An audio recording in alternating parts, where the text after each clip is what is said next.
ഈ ഒരു റെസിപ്പി തയ്യാറാക്കാനായിട്ട് നമുക്ക് പുട്ടുപൊടിയാണ് വേണ്ടത്.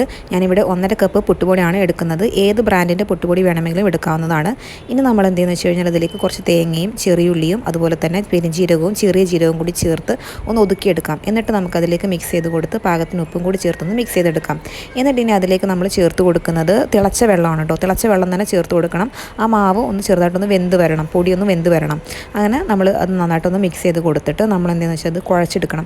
ചെറിയൊരു ചൂടോട് കൂടി തന്നെ നമ്മൾ കുഴയ്ക്കുന്നതായിരിക്കും ഏറ്റവും നല്ലത്. നന്നായിട്ട് കുഴച്ചെടുക്കണം കേട്ടോ. ഇതുപോലെ നമ്മൾ പത്തിരിക്കൊക്കെ കുഴച്ചെടുക്കുക അതുപോലെ തന്നെ കുഴച്ച് വരണം. ആ പുട്ടിൻ്റെ തരിതരിയൊക്കെ ഒന്ന് മാറി നല്ല സോഫ്റ്റായിട്ട് ഇരിക്കണം കേട്ടോ നമ്മൾ കുഴച്ചെടുക്കുമ്പോൾ. അതിനുശേഷം നമ്മൾ എന്ത് ചെയ്യുന്നത് വെച്ച് കഴിഞ്ഞാൽ ഇതൊന്ന് ഉരുട്ടിയെടുക്കണം. ഇതുപോലെ വലിയ ഉരുളകളായിട്ട് തന്നെ ഉരുട്ടിയെടുക്കുക. എന്നിട്ട് നമുക്ക് കൈ ഉപയോഗിച്ചോ അല്ലെങ്കിൽ പത്തിരി പ്രസ് ഉപയോഗിച്ചിട്ടോ നമുക്കൊന്ന് ഈ ഒരു രീതിയിൽ പരത്തിയെടുക്കാം. ഞാനിവിടെ പ്രസ് ഉപയോഗിച്ചിട്ടാണ് ചെയ്യുന്നത്. എന്നിട്ട് നമുക്ക് ചൂടായ എണ്ണയിലിട്ട് കൊടുത്തിട്ട് നന്നായിട്ടൊന്ന് ഫ്രൈ ചെയ്തെടുക്കാം. അത് നന്നായിട്ട് ഇങ്ങനെ പൊങ്ങി വരുന്നതാണ് കേട്ടോ. അപ്പോൾ നമ്മൾ രണ്ട് സൈഡും നന്നായിട്ടൊന്ന് മുരിച്ചെടുത്ത് കഴിഞ്ഞാൽ നല്ല സൂപ്പർ ടേസ്റ്റി ആയിട്ടുള്ള പൊരിച്ച പത്തിരി റെഡി ആയിട്ടുണ്ട്.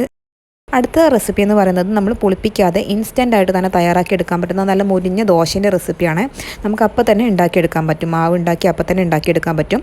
അതിന് വേണ്ടിയിട്ട് അരിപ്പൊടി അതുപോലെ തന്നെ കുറച്ച് ചോറ്, പിന്നെ നമ്മളിതിലേക്ക് ചേർക്കുന്നത് കടലപ്പൊടിയാണ്. ഇതിലേക്ക് ഇത് അരയാൻ പാകത്തിനുള്ള വെള്ളം ചേർത്ത് കൊടുക്കാം. മിക്സ് ചെയ്തതിന് ശേഷം നന്നായിട്ട് മിക്സിയിൽ അരച്ചെടുക്കണം. ഈ ഒരു രീതിയിലാണ് മിക്സിയിൽ അരച്ചെടുത്തിട്ടുള്ളത്. ഇനി നമ്മൾ ദോശമാവിൻ്റെ ഒരു ബാറ്ററിൻ്റെ കൺസിസ്റ്റൻസിയിലേക്ക് ആക്കിയെടുക്കണം. അതിനുവേണ്ടി കുറച്ചായിട്ട് വെള്ളം ഒഴിച്ച് കൊടുക്കാം. ഇനി ഇതിലേക്ക് നമ്മൾ ബേക്കിംഗ് സോഡയും അതുപോലെ തന്നെ ഉപ്പും പിന്നെ ചെറുനാരങ്ങ നീരാണ് ചേർത്ത് കൊടുക്കുന്നത് കേട്ടോ. ലേശം ചേർത്ത് കൊടുക്കാം. എന്നിട്ട് നമ്മൾ മിക്സ് ചെയ്തെടുക്കാം. ഇപ്പോൾ നമ്മളെ ബാറ്റർ റെഡി ആയിട്ടുണ്ട്. ഇനി നമുക്ക് ദോശ ചുട്ടെടുക്കുന്നത് പോലെ തന്നെ നമുക്കിത് ചുട്ടെടുക്കാവുന്നതാണ്. ഇൻസ്റ്റൻ്റായിട്ട് തന്നെ തയ്യാറാക്കി എടുക്കാൻ പറ്റുന്ന നല്ലൊരു ദോശയാണ് ഇത്. നോൺ വെജിൻ്റെ കൂടെയൊക്കെ നല്ല ടേസ്റ്റാണ് കേട്ടോ. മീൻ കറി അതുപോലെ തന്നെ എന്ത് കറീൻ്റെ കൂടെ വേണമെങ്കിലും നല്ല ടേസ്റ്റാണ്. നമുക്ക് രാവിലെ പെട്ടെന്ന് തന്നെ തയ്യാറാക്കി എടുക്കാനും പറ്റുന്നതാണ്.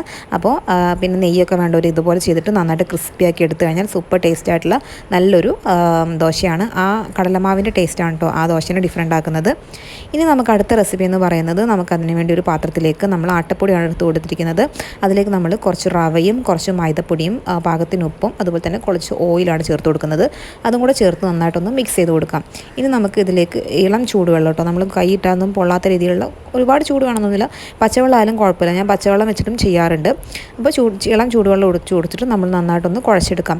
അത്യാവശ്യം നല്ലതുപോലെ തന്നെ കുഴച്ചെടുക്കണം. ഈ രീതിയിൽ നല്ല സോഫ്റ്റായി വരുന്നവരെ കുഴച്ചെടുക്കാം. എന്നിട്ട് നമുക്ക് എന്താണെന്ന് വെച്ച് കഴിഞ്ഞാൽ കുറച്ച് നേരം ഇതൊന്ന് കുറച്ച് അതിൻ്റെ മുകളിലൊന്ന് ഡ്രൈ ആയി പോകാതിരിക്കാൻ വേണ്ടിയിട്ടാണ് എണ്ണ ഒഴിച്ച് കൊടുത്തിട്ട് നമ്മൾ എന്തെങ്കിലും ഒരു 5 മിനിറ്റ് മാറ്റി വയ്ക്കാം. 5 മിനിറ്റ് കഴിഞ്ഞിട്ട് നമ്മളിത് ഇതിനകത്തുനിന്ന് കുറച്ച് ബോൾസാക്കി നമുക്ക് ഉരുട്ടിയെടുക്കാം. ചെറിയ ബോൾസാക്കിയിട്ട് ഉരുട്ടിയെടുക്കാം. ഈ രീതിയിലാക്കിയെടുക്കാം. അപ്പോൾ ഞാൻ എല്ലാ ബോൾസും ഇതുപോലെ ഉരുട്ടിയെടുത്തിട്ടുണ്ട്. ഇനി നമുക്ക് എന്താണെന്ന് വെച്ച് കഴിഞ്ഞാൽ ഇത് പരത്തിയെടുക്കണം. അപ്പോൾ അതിന് വേണ്ടിയിട്ട് ഞാൻ എന്താണെന്ന് വെച്ചാൽ പ്രസ്സാണ് യൂസ് ചെയ്യുന്നത്. പ്രസ്സിലാകുമ്പോൾ വളരെ എളുപ്പമാണ് കേട്ടോ. ഈ രീതിയിൽ ഒന്ന് പ്രസ് ചെയ്തെടുത്തിട്ട് ഈ ഒരു വലുപ്പത്തിലാക്കി എടുത്തിട്ടുണ്ട്. കണ്ടില്ല, ഈ രീതിയിലാണ് ഞാൻ എടുത്തിട്ടുള്ളത്. ഇനി പരത്തിയെടുക്കാൻ ഇൻട്രസ്റ്റ് ഉള്ള ആൾക്കാർക്ക് പരത്തിയിട്ട് എടുക്കാവുന്നതാണ്. പ്രസ്സാണ് കുറച്ചും കൂടെ ഈസി, കൺവീനിയൻസ് അതുപോലെ തന്നെ ടൈം നമുക്ക് എളുപ്പമാക്കി തരുന്നത് അത് തന്നെയാണ്. അപ്പോൾ എണ്ണയിലിട്ട് കൊടുത്തിട്ട് നല്ലോണം ഫ്രൈ എടുത്താൽ മൊത്തത്തിൽ തന്നെ എല്ലാ പൊള്ളി വരുന്ന നല്ല പൂരി നമുക്ക് കിട്ടിയിട്ടുണ്ട്. നിങ്ങൾക്ക് ഇഷ്ടമുള്ള കറീൻ്റെ കൂടെ വേണമെങ്കിൽ കഴിക്കാവുന്നതാണ്. ഇനി അടുത്ത റെസിപ്പി നമുക്ക് കൊണ്ടുനോക്കാം. അതിനായിട്ട് ഒരു പാത്രത്തിലേക്ക് പച്ചരി എടുത്തിട്ടുണ്ട്, അതുപോലെ തന്നെ തേങ്ങ എടുത്തിട്ടുണ്ട്. പിന്നെ അതിലേക്ക് കുറച്ച് ചോറ് ചേർത്ത് കൊടുക്കാം.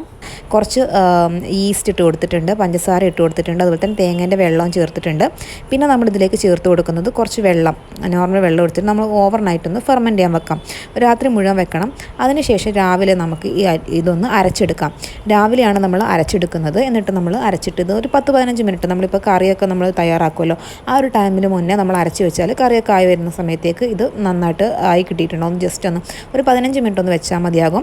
അതിനുശേഷം നമുക്കിത് ചുട്ടെടുക്കാവുന്നതാണ്. കണ്ടില്ല, നല്ല സൂപ്പർ ടേസ്റ്റി ആയിട്ട് നല്ല ഇൻസ്റ്റൻറ്റ് വെള്ളപ്പമാണ്. നമ്മൾ ഒരുപാട് കഷ്ടപ്പെടാതെ നമുക്ക് രാത്രി മാവ് അരച്ച് വെക്കാൻ ടൈമില്ലാത്ത സമയത്ത് നമുക്ക് ചെയ്ത് നോക്കാൻ പറ്റുന്ന ഒരു പെർഫെക്റ്റ് റെസിപ്പിയാണ്. നല്ല ടേസ്റ്റാണ് കേട്ടോ. നല്ല സോഫ്റ്റ് ആയിട്ടുള്ള അപ്പം കിട്ടും. അടുത്ത റെസിപ്പി തയ്യാറാക്കാനായിട്ട് നമുക്കൊരു മിക്സിയുടെ ജാറിലേക്ക് അരിപ്പൊടിയാണ് ഇട്ട് കൊടുക്കുന്നത്. അതിലേക്ക് നമ്മൾ ഒരു മുട്ട, തേങ്ങ, ആവശ്യത്തിന് ഉപ്പ് ഇട്ട് കൊടുത്തിട്ടൊന്ന് വെള്ളം ഒഴിച്ച് കൊടുത്തിട്ടൊന്ന് മിക്സ് ചെയ്തെടുക്കാം. എന്നിട്ട് നന്നായിട്ടൊന്ന് കുറച്ചൊന്ന് മിക്സ് ചെയ്തിട്ട് നമ്മൾ അരച്ചെടുക്കണം. നന്നായിട്ട് ഫൈനായിട്ട് അരച്ചെടുക്കണം. ഈ ഒരു ഇത് കുറച്ച് കട്ടിക്കായിട്ടുള്ള ഒരു ബാറ്ററായിട്ടാണ് അരച്ചെടുക്കേണ്ടത്. ഇനി അതിലേക്ക് നമ്മൾ തിളച്ച വെള്ളമാണ് ചേർത്ത് കൊടുക്കുന്നത് കേട്ടോ. നമ്മൾ വെള്ളം തിളച്ച പാടെ തന്നെ അതിലേക്ക് ഒഴിച്ച് കൊടുക്കണം. കുറച്ചായിട്ട് ഒഴിച്ച് കൊടുക്കുക. അപ്പോൾ നമ്മൾ ആ മാവ് വെന്തിട്ട് ഒരു നല്ലൊരു കട്ടിയായിട്ട് വരും കേട്ടോ. അതിനനുസരിച്ച് ഒരു ദോശമാവിനേക്കാൾ കുറച്ചും കൂടി ലൂസായിട്ടുള്ളൊരു കൺസിസ്റ്റൻസിയിലുള്ള മാവ് അടിക്കണം. അതിലേക്ക് വെളിച്ചെണ്ണയും ഒരൽപ്പം നെയ്യ് ഓപ്ഷണലാണ് ചേർത്ത് കൊടുത്ത് മിക്സ് ചെയ്തെടുക്കാം. എന്നിട്ട് ഞാനിത് ഓട്ടട ചട്ടിയിലാണ് ചുട്ടെടുക്കുന്നത്. അതില്ലാന്നുണ്ടെങ്കിൽ നോൺ സ്റ്റിക്കിൻ്റെ പരന്ന തവ ഉണ്ടല്ലോ, അതിനകത്ത് നമുക്ക് ചെയ്തെടുക്കാവുന്നതാണ്. എന്നിട്ട് നമുക്ക് കുഴച്ച് ഒഴിച്ച് കൊടുത്തിട്ട് നമുക്ക് ബബിൾസൊക്കെ വരുന്നത് വരെ നന്നായിട്ടൊന്ന് വേവിച്ചെടുക്കാം. ഈ രീതിയിൽ ആയിട്ടുണ്ട്. ആദ്യം ഹൈ ഫ്ലെയിമിൽ ഇട്ട് കൊടുത്തിട്ട് വേണം കേട്ടോ അത് കുക്ക് ചെയ്തെടുക്കാൻ വേണ്ടിയിട്ട്. അപ്പോൾ ഇതാ കണ്ടില്ലേ, നല്ല സൂപ്പർ ടേസ്റ്റി ആയിട്ടുള്ള ഓട്ടടൻ്റെ റെസിപ്പിയാണ്. അപ്പോൾ ഇതൊന്ന് ട്രൈ ചെയ്ത് നോക്കുക. ഓട്ടട ചട്ടി ഉണ്ടെങ്കിൽ മാക്സിമം അത് തന്നെ നിങ്ങൾ യൂസ് ചെയ്യാൻ നോക്കുക. നല്ല ബീഫ് കറിയും അതുപോലെ തന്നെ ചിക്കൻ കറിയൊക്കെ ആയിട്ട് സൂപ്പർ ടേസ്റ്റാണ്. ഒന്ന് ട്രൈ ചെയ്ത് നോക്കാം. അടുത്ത റെസിപ്പി തയ്യാറാക്കാനായിട്ട് വെളിച്ചെണ്ണ ചൂടാകുമ്പോൾ അതിലേക്ക് നമുക്ക് കടുക്, ഉഴുന്ന്, അതുപോലെ തന്നെ വറ്റൽമുളക്, ഇഞ്ചി, പച്ചമുളക്, അതുപോലെ തന്നെ നമുക്ക് സവാള, കുറച്ച് ഉരുളക്കിഴങ്ങ്, അതുപോലെ തന്നെ ക്യാരറ്റ്, ഇതെല്ലാം തന്നെ ഒന്ന് നന്നായിട്ടൊന്ന് വഴറ്റിയെടുക്കാം. നന്നായി വഴന്ന് വരുമ്പോൾ അതിലേക്ക് വെള്ളം ഒഴിച്ച് കൊടുത്തിട്ട് പിന്നെ അതിലേക്ക് കുറച്ച് തേങ്ങയും കൂടെ ചേർത്ത് കൊടുത്ത് നന്നായിട്ടൊന്ന് തിളപ്പിച്ചെടുക്കാം. നന്നായിട്ട് തിളച്ച് വന്ന് അതിലേക്ക് പാകത്തിന് ഉപ്പൊക്കെ ചേർത്ത് നന്നായിട്ട് തിളച്ച് വന്നു കഴിയുമ്പോൾ ഇതിലേക്ക് നമുക്ക് വറുത്ത റവ ഉണ്ടല്ലോ, വറുത്ത റവയിലേക്ക് ഒരല്പം വെളിച്ചെണ്ണ ഒഴിച്ച് കൊടുത്തൊന്ന് മിക്സ് ചെയ്തതിന് ശേഷം നമുക്ക് അതിലേക്ക് ഇട്ട് കൊടുക്കാം. എന്നിട്ട് നന്നായിട്ട് മിക്സ് ചെയ്ത് ലോ ഫ്ലെയിമിൽ നമുക്ക് അടച്ച് വെച്ച് ഇടയ്ക്കിടയ്ക്ക് ഇളക്കി കൊടുത്തുകൊണ്ട് നമ്മളൊന്ന് വേവിച്ചെടുക്കണം. ഒരുപാട് വെള്ളം ചേർക്കേണ്ട, ഇടയ്ക്കിടയ്ക്ക് ലോ ഫ്ലെയിമിലിട്ട് കൊടുത്ത് ഇളക്കി വേവിച്ചാൽ മതി. എന്നിട്ട് അവസാനം നമുക്ക് നെയ്യും പഞ്ചസാരയും കൂടെ ചേർത്ത് മിക്സ് ചെയ്താൽ സൂപ്പർ ടേസ്റ്റിയായുള്ള ഉപ്പുമാവ് റെഡി ആയിട്ടുണ്ട്. ഒന്ന് ട്രൈ ചെയ്ത് നോക്കാം കേട്ടോ. അടുത്ത റെസിപ്പിക്കായിട്ട് നമ്മൾ എണ്ണ ഒഴിച്ച് കൊടുത്തിട്ട് അതിലേക്ക് നമ്മൾ കുരുമുളക് പൊടിയും ഉപ്പും മഞ്ഞൾപ്പൊടിയും ഒക്കെ മുളക് പൊടിയൊക്കെ ചേർത്ത് മിക്സ് ചെയ്തിട്ടുള്ള ചിക്കൻ ഒന്ന് വേവിച്ചെടുക്കാം. എന്നിട്ടൊന്ന് മാറ്റി വയ്ക്കാം. ഇനി ആ സെയിം എണ്ണയിലേക്ക് തന്നെ സവാള വഴറ്റാം, ഇഞ്ചി വെളുത്തുള്ളി വഴറ്റിയെടുക്കാം. ഇനി നമുക്ക് തക്കാളിയും കുറച്ച് ക്യാപ്സിക്കം ഉണ്ടെങ്കിൽ ചേർത്ത് കൊടുത്താൽ മതി. ഇനി ഇതിലേക്ക് മഞ്ഞൾപ്പൊടി, മുളക് പൊടി, അതുപോലെ തന്നെ ഗരം മസാല, അതുപോലെ തന്നെ ചിക്കൻ മസാല ചേർത്ത് നന്നായിട്ട് വഴറ്റി അതിലേക്ക് കുറച്ച് ടൊമാറ്റോ കെച്ചപ്പും കൂടെ ചേർത്ത് നന്നായിട്ടൊന്ന് വഴറ്റിയെടുക്കാം. ഇനി അതിലേക്ക് പാകത്തിന് ഉപ്പും കൂടെ ചേർത്ത് കൊടുത്തിട്ട് കുറച്ച് അല്പം നമ്മൾ വെള്ളം ഒഴിച്ച് കൊടുക്കാം. എന്നിട്ട് നമ്മൾ അതും കൂടെ ചേർത്തൊന്ന് നന്നായിട്ട് മിക്സ് ചെയ്ത് കഴിഞ്ഞാൽ നമ്മളിതിലേക്ക് നേരത്തെ വേവിച്ച് വെച്ചിട്ട് ചിക്കനിൽ അത് നമ്മളൊന്ന് ക്രഷ് ചെയ്തിട്ട് ഇട്ട് കൊടുക്കാം. എന്നിട്ട് നന്നായിട്ട് മിക്സ് ചെയ്തൊരു മസാല തയ്യാറാക്കി എടുക്കാം കേട്ടോ. ഒരുപാട് ഡ്രൈ ആയിട്ടുള്ള മസാല ആവരുത്, കുറച്ച് വെള്ളമുള്ള മസാല ആയിരിക്കണം. ഇനി അതിലേക്ക് നമ്മൾ വേവിച്ച് വെച്ചിരിക്കുന്ന മാക്രോണിയാണ്, ഏത് ടൈപ്പ് മാക്രോണി വേണമെങ്കിലും എടുക്കാവുന്നതാണ് കേട്ടോ. വേവിച്ചതിന് ശേഷം ഊറ്റി വെച്ചിരിക്കുന്ന മാക്രോണിയാണ്, അതും കൂടെ നമ്മൾ ഇതിലേക്ക് ചേർത്ത് കൊടുക്കാം. എന്നിട്ട് നമുക്ക് നന്നായിട്ടൊന്ന് മിക്സ് ചെയ്തെടുക്കാം.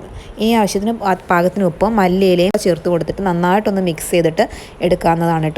സൂപ്പർ ടേസ്റ്റി ആയിട്ടുള്ള ഒരു റെസിപ്പിയാണ്. ഇനി അടുത്ത റെസിപ്പി തയ്യാറാക്കാനായിട്ട് ഒരു പാത്രത്തിലേക്ക് കുറച്ച് അരിപ്പൊടി ചേർത്ത് കൊടുക്കാം. അരിപ്പൊടിയിലേക്ക് നമ്മൾ തേങ്ങ, ചെറിയ ജീരകം, ചെറിയുള്ളി ചേർത്തിട്ടാണ് നമ്മൾ ഒന്ന് ഒതുക്കി എടുത്തിട്ട് മിക്സ് ചെയ്ത് കൊടുക്കുകയാണ്. അതിന് പകരം നിങ്ങൾക്ക് പെരുംജീരകം കൂടെ ചേർക്കുകയാണെങ്കിൽ കുറച്ചും കൂടെ ടേസ്റ്റ് ആയിരിക്കും. ഇനി ചെറിയ ജീരകം ഒഴിവാക്കിയിട്ട് പെരുംജീരകം മാത്രമാണെങ്കിലും കുഴപ്പമില്ല. ഇനി നമ്മൾ അതിലേക്ക് പാകത്തിന് ഉപ്പും കൂടി ചേർത്ത് കൊടുത്ത് നന്നായിട്ട് മിക്സ് ചെയ്തെടുക്കാം. ഇനി അതിലേക്ക് നമ്മൾ തിളച്ച വെള്ളമാണ് ഒഴിച്ച് കൊടുക്കുന്നത്. തിളച്ച വെള്ളം കുറച്ചായിട്ട് ഒഴിച്ച് കൊടുത്തിട്ട് നമ്മൾ എന്തെങ്കിലും നന്നായിട്ടൊന്ന് മിക്സ് ചെയ്തെടുക്കാം. ആ പൊടി നന്നായിട്ട് വെന്ത് വാടി വരണം. എന്നിട്ട് നമുക്ക് ചൂടോട് കൂടി തന്നെ നന്നായിട്ടൊന്ന് കുഴച്ചെടുക്കാം കേട്ടോ. നമ്മൾ പത്തിരിക്കൊക്കെ കുഴച്ചെടുക്കുമല്ലോ, അതുപോലെ തന്നെ നമ്മൾ ഇടിയപ്പത്തിനും പത്തിരിക്കും മാവൊക്കെ കുഴച്ചെടുക്കുന്ന പോലെ തന്നെ നന്നായിട്ട് കുഴച്ചെടുക്കണം. കുഴച്ചെടുത്ത് കഴിഞ്ഞിട്ട് അതിൽ നിന്ന് നമ്മൾ എന്തെന്ന് വെച്ച് കഴിഞ്ഞാൽ ബോൾസ് ആക്കി എടുക്കണം.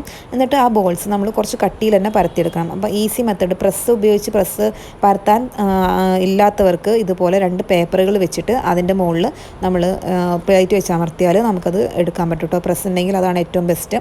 പ്രസ് ഇല്ലാത്തൊരു ഓപ്ഷനാണ് ഞാൻ ഈ പറയുന്നത്. ഇതുപോലെ നിങ്ങൾക്ക് എല്ലാം ഉണ്ടെങ്കിൽ നന്നായിട്ട് ആക്കിയെടുക്കാം. ഇനി അതല്ല കൈ വെച്ച് നമുക്ക് കൈൻ്റെ ഉള്ളിലിട്ടിട്ട് ആക്കിയെടുക്കാൻ പറ്റുകയാണെങ്കിൽ അങ്ങനെ എടുക്കാം കേട്ടോ. എന്നിട്ട് നമ്മൾ ചൂടായ എണ്ണയിലിട്ടിട്ട് ഫ്രൈ ചെയ്തെടുത്താൽ ഇതുപോലെ നല്ല പൊങ്ങി വരുന്ന നല്ല സൂപ്പർ ടേസ്റ്റി ആയിട്ടുള്ള വേറൊരു പൊരിച്ച പത്തിരിൻ്റെ റെസിപ്പിയാണ് കേട്ടോ. ഇത് നമ്മൾ അരിപ്പൊടി വെച്ചിട്ടാണ് ചെയ്യുന്നത്. നേരത്തെ പറഞ്ഞത് പുട്ടുപൊടി വെച്ചിട്ടാണ്. ഏത് കറിൻ്റെ കൂടെ വേണമെങ്കിലും സൂപ്പർ ടേസ്റ്റാണ്. അപ്പോൾ ഒന്ന് ട്രൈ ചെയ്ത് നോക്കാം കേട്ടോ. ഇനി അടുത്തൊരു റെസിപ്പി തയ്യാറാക്കാനായിട്ട് നമ്മൾ മിക്സിയുടെ ജാറിലേക്ക് മൈദപ്പൊടിയാണ് ചേർത്ത് കൊടുക്കുന്നത്. പിന്നെ ഒരു മുട്ട, പാലാണ് നമ്മൾ ഒഴിച്ചു കൊടുക്കുന്നത്. പിന്നെ ഒരു അല്പം ഉപ്പും കൂടി ചേർത്തിട്ട് നന്നായിട്ടൊന്ന് അടിച്ചെടുക്കാം. ഇതൊരു വേറെ പാത്രത്തിൽ മാറ്റാം. പിന്നെ അതിലേക്ക് ഞാൻ വാനില എസൻസ് ചേർത്ത് കൊടുക്കുന്നുണ്ട്, ഓപ്ഷണലാണ്. ഇനി നമ്മൾ എന്താണെന്ന് വെച്ച് കഴിഞ്ഞാൽ ഇതൊരു മധുരത്തിൻ്റെ രീതിയിൽ തയ്യാറാക്കുന്നത് കൊണ്ടാണ് ഞാൻ വാനില എസൻസ് ചേർത്തിട്ടുള്ളത്. അപ്പത്തിൻ്റെ ചട്ടി ഉണ്ടല്ലോ, അതിനകത്താണ് ചെയ്യുന്നത്. കുറച്ച് നെയ്യ് ചേർത്ത് പഞ്ചസാരയും ചേർത്തിട്ട് ഇതുപോലെ എടുത്തിട്ടുണ്ട് കേട്ടോ. ഇത് ഈവനിങ് സ്നാക്കായിട്ട് ചെയ്യുമ്പോൾ നമുക്ക് സ്വീറ്റായിട്ട് ചെയ്യാം. ഇനി മോർണിംഗിൽ സ്വീറ്റായിട്ട് താല്പര്യമുള്ളവർക്ക് അങ്ങനെയും ചെയ്യാം. കുട്ടികൾക്കൊക്കെ നമുക്ക് ലഞ്ച് ബോക്സ് ആയിട്ട് ടിഫിൻ ബോക്സ് ആയിട്ട് കൊടുത്തു വിടാം.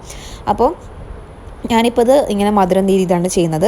എരിവായിട്ട് ചെയ്യണമെന്നുണ്ടെങ്കിൽ ഇത് മാത്രമായിട്ട് ചെയ്തിട്ട് നിങ്ങൾ കറികളുടെ കൂടെ കൂട്ടി കഴിക്കാനൊക്കെ സൂപ്പറാണ് കേട്ടോ. അപ്പോൾ ഇതൊന്ന് ട്രൈ ചെയ്ത് നോക്കുക. ഈ തേങ്ങാപ്പാലും പഞ്ചസാരയൊക്കെ ഇട്ട് കഴിക്കാൻ ഇഷ്ടപ്പെടുന്ന ആൾക്കാർക്കൊക്കെ ഈ ഒരു റെസിപ്പി തീർച്ചയായിട്ടും ഇഷ്ടപ്പെടും കേട്ടോ. അപ്പോൾ അതൊന്ന് ട്രൈ ചെയ്ത് നോക്കാം. വളരെ സിമ്പിളായിട്ട് തയ്യാറാക്കാം. ഇനി അടുത്തത് നമ്മൾ ചെയ്യുന്നത് വേറെ റെസിപ്പി ആയിട്ട് അതിന് വേണ്ടിയിട്ട് നമ്മൾ ബട്ടറാണ് എടുത്തിരിക്കുന്നത്. ഓയിലാലും മതി. അത് ഇട്ട് കൊടുത്തിട്ട് കുറച്ച് വെളുത്തുള്ളി ചേർത്ത് കൊടുത്ത് നന്നായിട്ടൊന്ന് വഴറ്റിയെടുക്കാം. അതിലേക്ക് ഫ്രഷ് ക്രീമാണ് ചേർത്ത് കൊടുക്കുന്നത്. അതിന് പകരം നല്ല കട്ടിയുള്ള പാല് തിളപ്പിച്ചത് ചേർത്ത് കൊടുത്താലും മതി. എന്നിട്ട് അതിലേക്ക് നമ്മൾ എന്താണെന്ന് വെച്ച് കഴിഞ്ഞാൽ നമ്മൾ വേവിച്ച് വെച്ചിരിക്കുന്ന പാസ്തയാണ് ചേർത്ത് കൊടുക്കുന്നത് കേട്ടോ. അതായത് മാക്രോണി ആയാലും കുഴപ്പമില്ല കേട്ടോ. അതിന് പകരം ഏത് ടൈപ്പ് പാസ്ത വേണമെങ്കിലും എടുക്കാം. എന്നിട്ട് അതിലേക്ക് നമുക്ക് കുറച്ച് ഒറിഗാനോയും അതുപോലെ തന്നെ ചില്ലി ഫ്ലേക്സ് ചേർത്ത് കൊടുക്കാം. എന്നിട്ട് നമുക്ക് പാകത്തിന് ഉപ്പും കൂടി ചേർത്ത് മിക്സ് ചെയ്തതിന് ശേഷം അതൊന്ന് കുറുകി വരുമ്പോൾ അതിലേക്ക് ഞാനിവിടെ ബീഫാണ്. ഉപ്പും കുരുമുളക് പൊടി മാത്രമാണ് ഇടേണ്ടത് കേട്ടോ. നമ്മൾ ഇടുമ്പം ചിക്കൻ ആണെങ്കിലും ഒക്കെ ഉപ്പും കുരുമുളകും മാത്രം ഇട്ടാൽ മതി. എന്നിട്ട് ഇട്ടതിന് ശേഷം അതിലേക്ക് കുറച്ച് ചീസും കൂടെ വെച്ച് ചീസ് നന്നായിട്ട് മെൽട്ടായി വരുമ്പോൾ നമ്മളതൊന്ന് മിക്സ് ചെയ്ത് കൊടുക്കാം. ഒരുപാട് കട്ടിയാവാണെന്ന് തോന്നുകയാണെങ്കിൽ കുറച്ചും കൂടെ പാല് ചേർത്താൽ സൂപ്പർ ടേസ്റ്റി ആയിട്ടുള്ള നല്ലൊരു പാസ്ത റെഡി ആയിട്ടുണ്ട്. സൂപ്പർ ടേസ്റ്റിയാണ്, കുട്ടികൾക്കൊക്കെ കൊടുത്തു വിടാൻ പറ്റും, നല്ല ഹെൽത്തിയാണ്. വീഡിയോ ഇഷ്ടമായിട്ടുണ്ടെന്നുണ്ടെങ്കിൽ ലൈക്കും കമൻറ്റും ഷെയറും സബ്സ്ക്രൈബും ചെയ്തേക്കണേ. മറ്റൊരു വീഡിയോ ആയിട്ട് കാണാം.